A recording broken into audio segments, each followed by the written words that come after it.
Hi, welcome to From the Baseline, another Worldwide Hoops edition. This is episode 3. And we are honored to have Darren Smith with us from Basketball Australia. Darren is in charge of the Pathways program with Basketball Australia. You also know him as Alana Smith's dad. Alana Smith played at Stanford and her great career there. And so in this interview, we talk about the development pathway there in Australia. We talk about the pathways as far as coming over to the States and some things that college coaches can know and help in the process. And so I hope you enjoy this interview. This is From the Baseline with Premier Basketball, and this is Mark Williams, Premier Basketball International Scout. And I am joined by Darren Smith with Basketball Australia Pathways on the phone today. Darren, how are you today? I'm very well, considering these strange times. How are you? I'm well. How is life right now in Australia? Life in Australia is a little different at the moment. We're in kind of semi-lockdown phase with all of our schools starting to close and restaurants and things like that. So probably pretty similar to how things are in the US. Yeah, schools are closed and states are putting in a lockdown, and it's definitely a different time. The time that's put basketball on a hold for us for kind of the near future here. So, but gives us some time to kind of catch up and we share some things. And so you run a program out of Melbourne, Australia, called the Basketball Australia Pathways.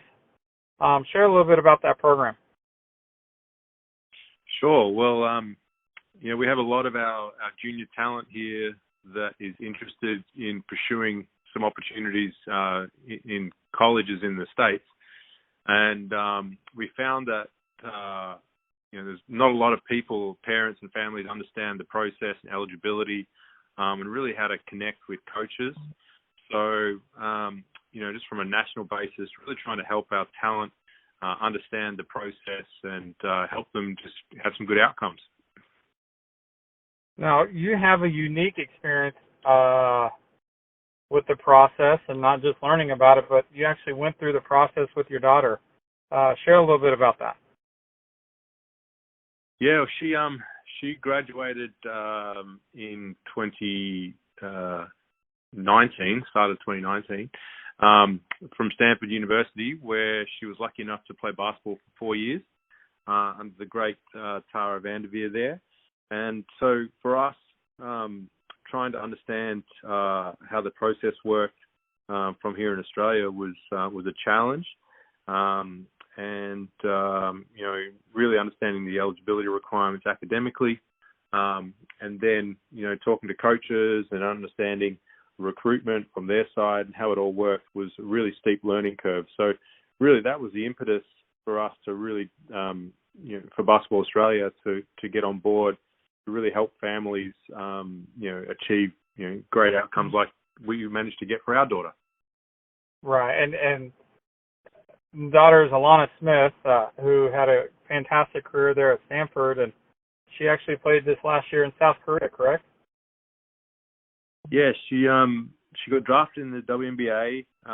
So was at Phoenix, and then in the when the season finished, she went to South Korea and commenced the season there.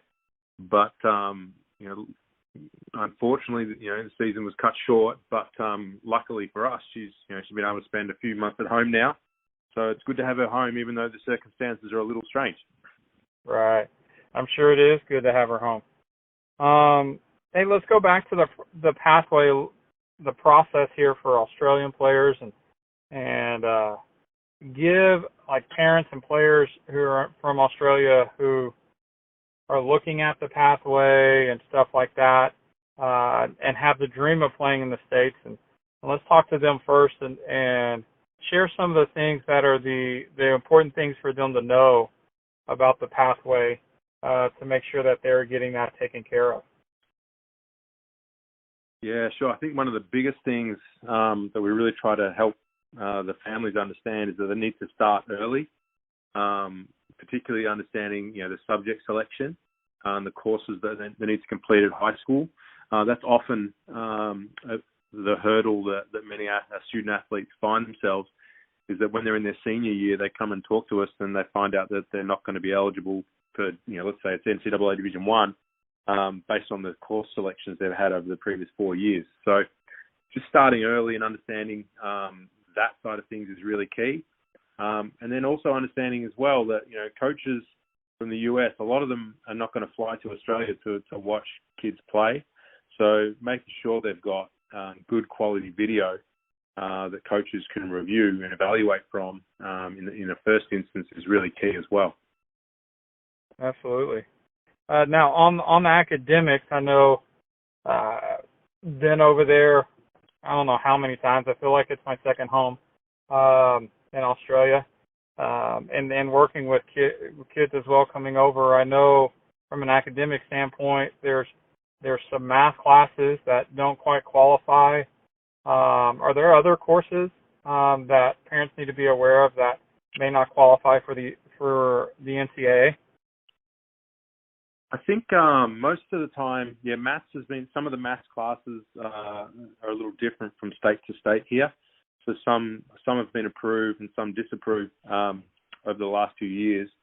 So it's a little bit of a moving landscape there. But I think the biggest challenge for most Australians in the academic landscape is the humanities subjects, making sure that the social science classes that they're choosing are actually approved by the NCAA Eligibility Center. A lot of the time they're making the assumption they are approved and they find out too late that they're not. So that, I think that humanities and social science section is probably the biggest challenge for student athletes here in Australia. That's good to know. Hey, let's shift lanes here and let's talk about college coaches. I know there is been a growing movement, and it seems to multiply, but there's an interest from a lot of Australian players to come play in the States.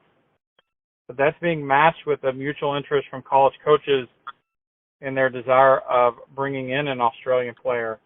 For a college coach who wants to start recruiting Australia, what's the best way to go about that?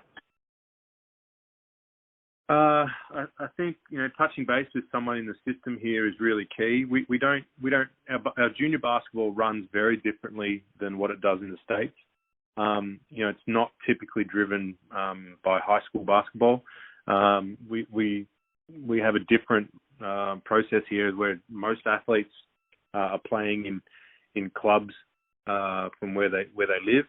They play in a state-based system for championships at their state level, and then kids then can get selected to represent their state and play for national championships at an age group level as well. So I think for US coaches to understand our system is really key to then sort of navigate the talent levels and to be able to make comparisons then, I suppose, to talent in the US. Yeah, and most of the time, the club system, and then they play at what's called the Australian Junior Championships, and typically the under 18s are in April, the under 20s are February, under 16s are in July, and then the under 14s are in September. And I always advise college coaches, like, if you really want to see a large number of Australian players, the under 18s are really should be your bread and butter. You can come over and see 120 Australian players from all over the country and compete in one location over a certain amount of days. And I know over the past couple of years, there's been quite a few college coaches who have taken advantage of that, depending on how their compliance reads the rules. But really, that is, you want to see a lot of players in one spot. That's it. And from my experience with Basketball Australia, they've been very opening to college coaches coming over and attending the events.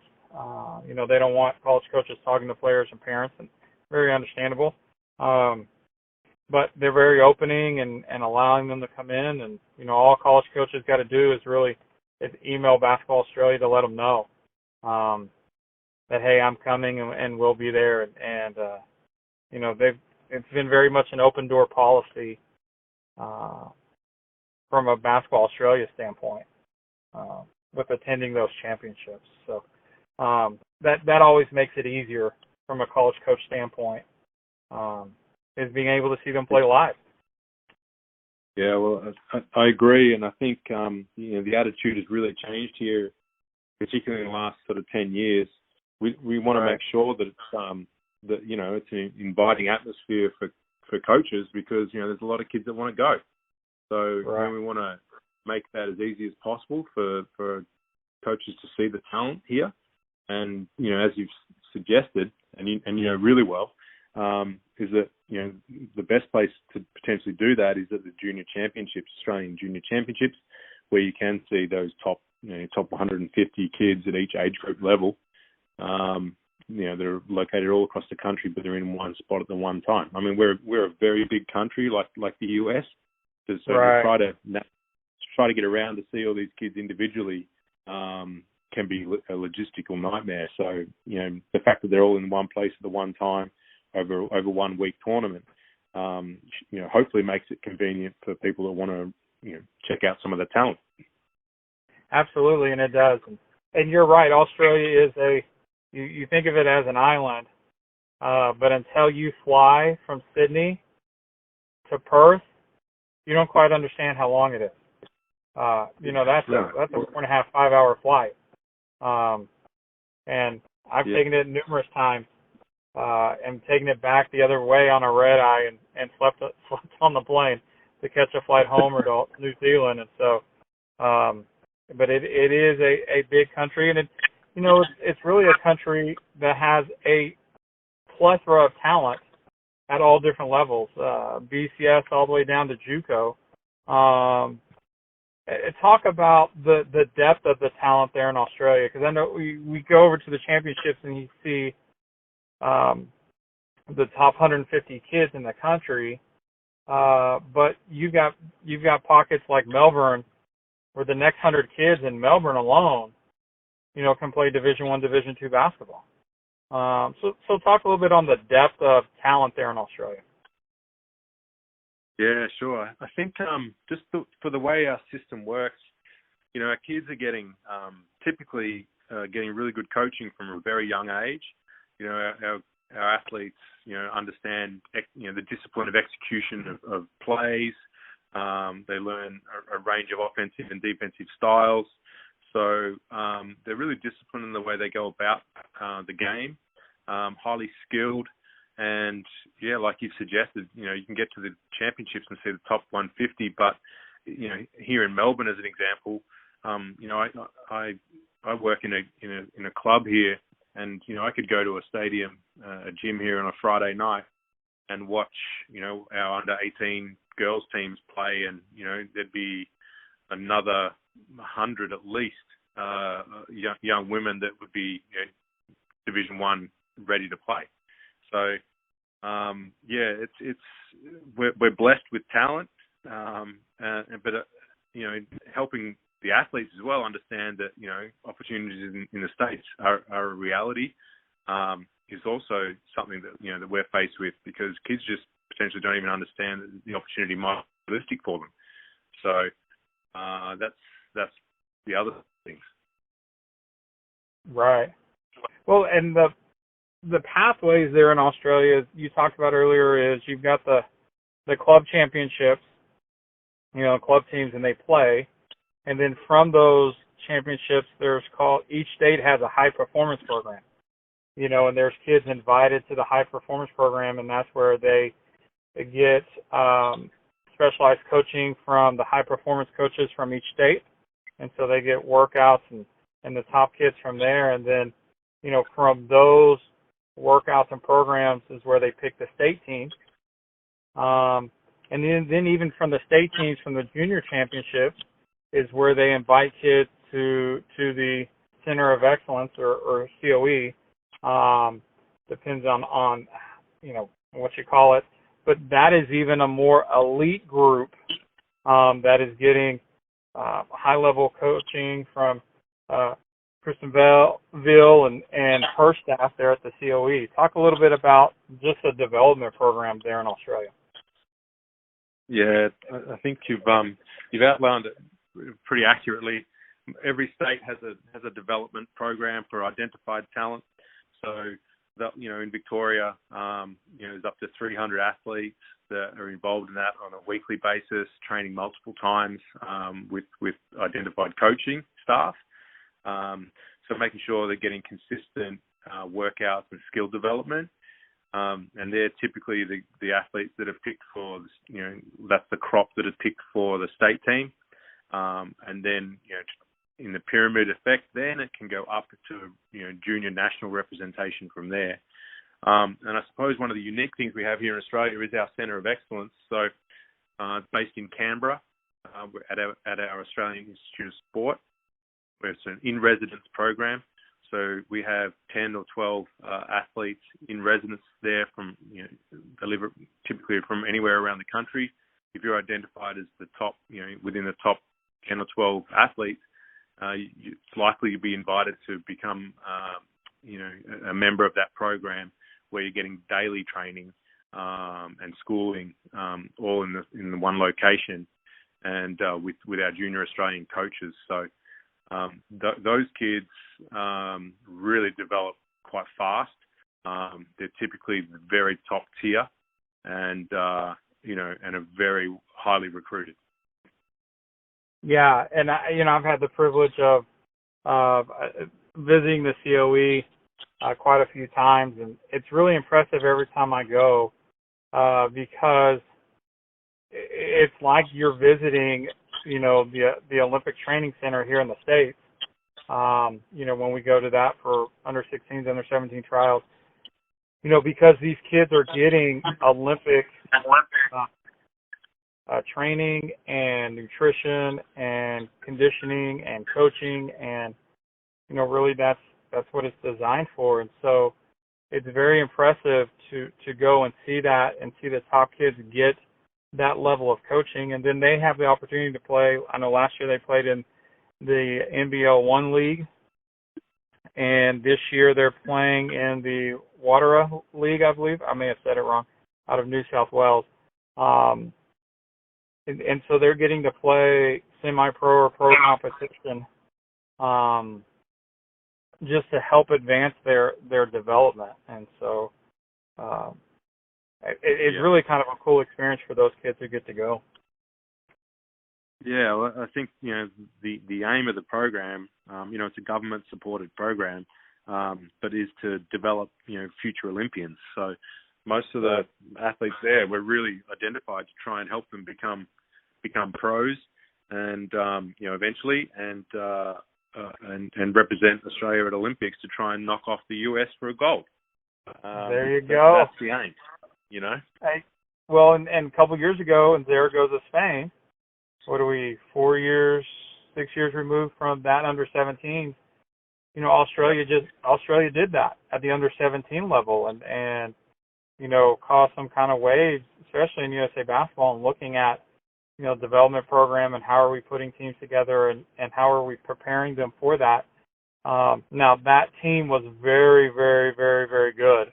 It was very loaded, up and down, but I mean consistently, even 2 years ago in Belarus, the team that they put out came home with the bronze. And so Australia from a basketball standpoint is right there at no matter what age in the top 5 in the world.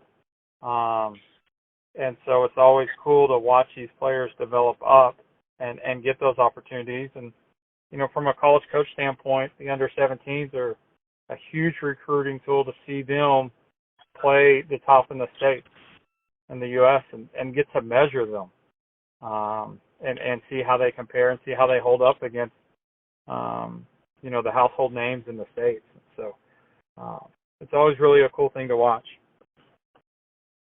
Yeah, so, I mean, we like to watch it too, especially when we're winning. The other two, it's you know, I keep telling people from an international standpoint, like the world is catching up to the United States. Like it's not far removed, you know, when our national team's going to lose one. I know that's kind of an earth-shattering thing, but you know, that's the same thing that the men's side did when they lost. I mean, it's going to come at some point for the women. So, yeah, you know, we'll just see I mean, we saw earlier this year they lost to Oregon. You know, yeah. So you know, a group of young women sort of, you know, just playing really well on the day, and you know, admittedly they've got Sabrina on their team, but they've also got a couple of Australians on their team. So yeah, you know, we're coming, man. We're coming. Oh, absolutely. Hey, we talked a little bit about junior championships. Unfortunately, this year the under-18 junior championships has been postponed. Is there any word from Basketball Australia about a potential time or window when that will be rescheduled? There's no official announcement as far as the, you know, rescheduling. At this point, it is postponed indefinitely. We're really just reading the advice from our health department here week to week before any decisions are made regarding that. I mean, ideally, if it was going to be postponed and replayed sometime this year for us, you know, the best time to do that is within our school holiday period. Right. And as you know, our under 16 options are in our middle of our school year, which is in July. The holidays then.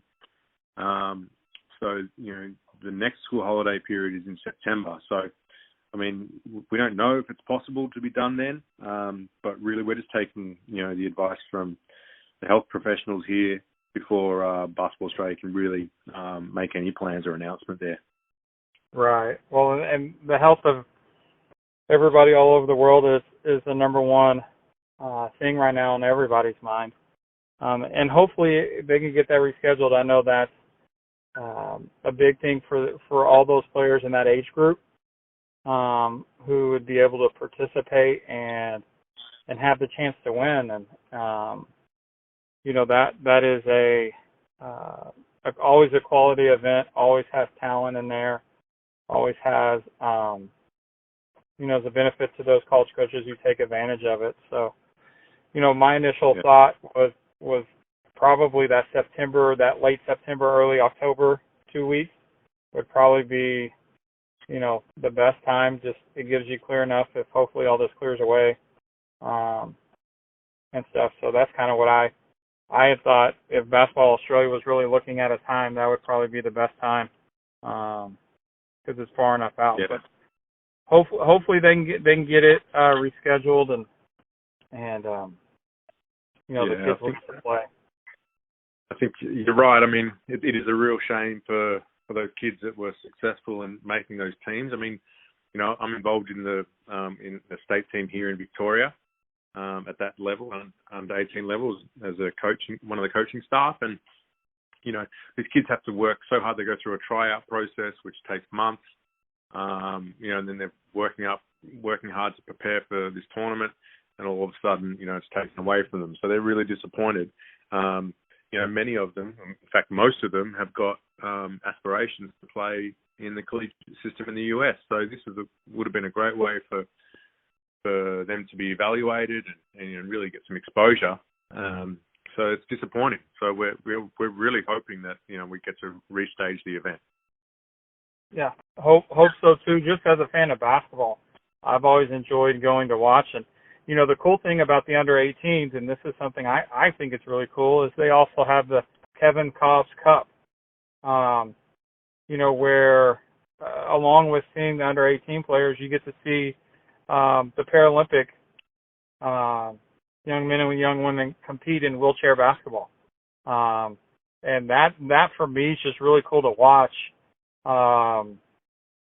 Just from that and how regular, you know, basketball principles translates, and it's just always the cool thing for me at the under-18s is to get to watch that as well as watching the top under-18 players play.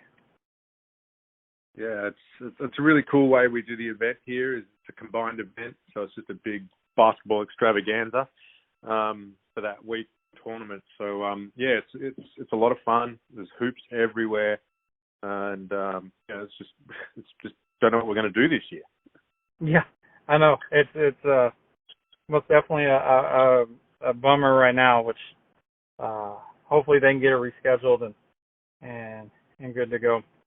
Hey, who are some players that are coming up in the Basketball Australian Pathways, 20s, 21s, 22s, kids that college coaches need to know about who are coming out of Australia in the next couple of years? There's a lot of kids.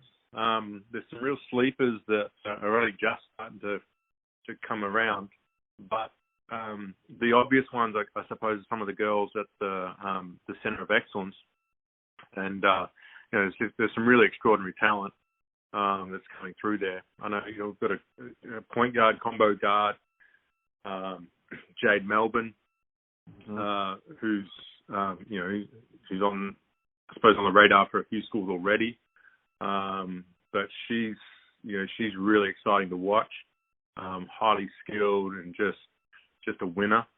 And we've got some bigs too that are really coming through. Alaina Goodchild, who's just been appointed to the COE. 6'3" post, really strong.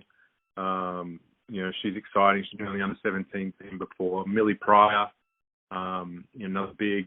There's a range of kids that are really got an exciting future. And we spoke to all of them. They're all very interested in seeking opportunities in the US as well. So it just seems to be something that's of more and more interest for our athletes to really try to develop their game in the US before coming home again. Absolutely. And another one who's there is Olivia Pollard, the lefty, 6'2", 6'3" forward who pick and pops, really strokes the three well off the pick and pop, and really, she's been at the COE and just her maturation has been very impressive as well. How about players maybe out of Melbourne or who aren't at the COE? Because the interesting thing, and talking to college coaches here is college coaches talk about all the COE players, and there's talent at the COE, but there's so much talent in Australia that there's kids who are not at the COE who are BCS level kids that colleges just really, they don't want to look at because they're not at the COE, and college coaches, believe me, there's so much talent in Australia. There are kids who turn down the COE who are BCS level kids. But there's just so much talent. All of them can't go. So who's some of those kids that aren't at the COE that are really good as well? Well, there are way too many to mention. It is, especially on the women's side. There are so many athletes here, and I'll give you an example. Keely Frawley, who's at Portland, she's a freshman at Portland this year. She never really made a state team through juniors. Right. Definitely didn't go to the COE, but just a high impact player. She played at the club that I'm involved with here in Melbourne, and wasn't highly recruited, but ended up at Portland, and they won their conference this year. And with two Australian freshmen really playing a lot of time and having a big impact in their program.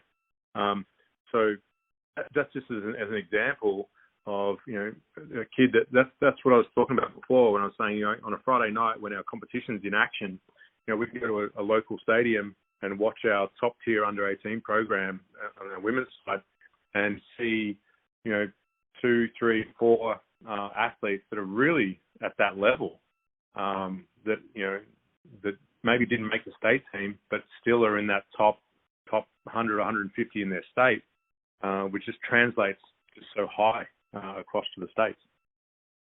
Oh, absolutely. I mean, Portland had three of them.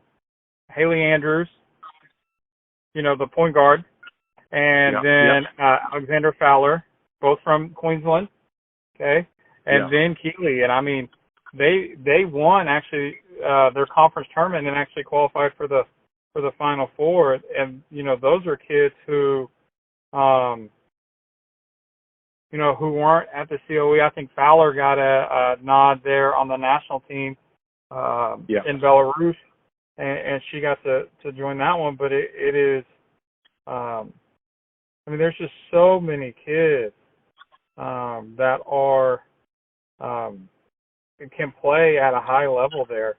Tess Barnes out of Melbourne is another one. 6'2" forward guard, can shoot it, put it on the floor. But she's just in a stack of Victoria Metro. And she's just not going to have those opportunities because there's so many other kids there. Georgia Woolley out of Queensland, 6'1", lanky wing. She's the same thing. There's just so much talent, and like you said, you start talking about one. You're going to leave people off, and there's just too many there and stuff like that. So, hey, if college coaches want to get a hold of you and learn about the players that the Basketball Australia Pathways are working on, or get insight on recruiting Australia, that kind of stuff, what's the best way for them to do that? Probably the easiest way to get in touch with me is to email. Okay. And my email is Darren, DARREN .Smith @bapathways.com.au, and we can introduce them to how that system works and arrange different athletes that might be suitable for their level. Absolutely. And then give that email again just one more time so people can get it. It's Darren, DARREN .Smith @bapathways.com.au. Yeah, make sure, college coaches, you caught that at the end. It's .com.au. Because if you just put .com, it's going to return and not know where to go. So .com.au. They can always reach out to you, Mark. You can refer them on. I will happily refer them on. So no, I appreciate your time and always enjoy our conversations and players and recruiting there in Australia and stuff. Hey, any last things you want to share with parents or college coaches or anybody who may be listening to the podcast? I think for parents and athletes here in Australia, again, that key message is prepare early. Don't leave things till your senior year or year 12 here. And coaches in the States, there's just a lot of talent. Don't have to just focus on the junior Australian team kids. There's a lot more talent here that you may not be aware of. So reach out. We'll help you understand who they might be, and hopefully be able to put you in touch and provide an opportunity for some more Aussie kids. Absolutely. Well, we appreciate you, Darren, coming on the call for Premier Basketball. This is Mark Williams, and we're from the Baseline.